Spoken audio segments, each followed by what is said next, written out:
大家好，我是木子。天气变冷，边上很多朋友都感冒咳嗽。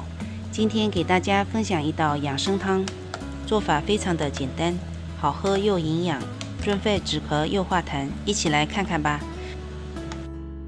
首先准备一个青萝卜，青萝卜也称之为水果萝卜，青萝卜用到半个就可以了。再准备一个雪梨，最后再准备15个金桔。这个金桔是在某宝买的，看着外皮比较轻，但口感非常的甜，是属于脆皮金桔，单独吃也非常的不错。金桔有很好的润肺止咳效果，还可以补充维 C， 才3元1斤。这3样食材我们都不需要去皮，先加入1勺食盐，加入温水浸泡10分钟。10分钟后把它搓洗一下，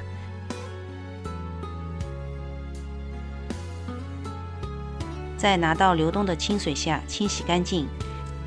清洗干净后，把萝卜先对半切，再切成4等份，再把它切成薄片。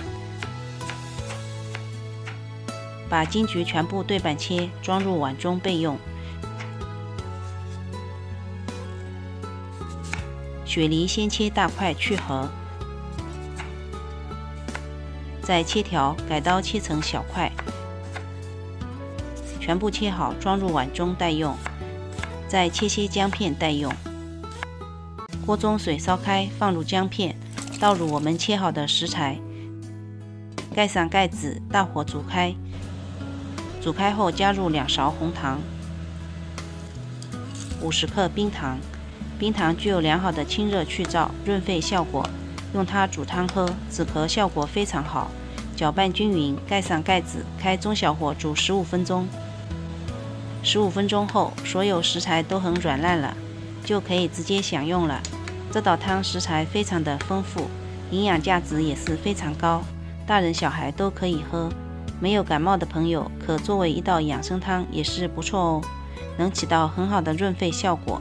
喜欢的朋友可先收藏哦。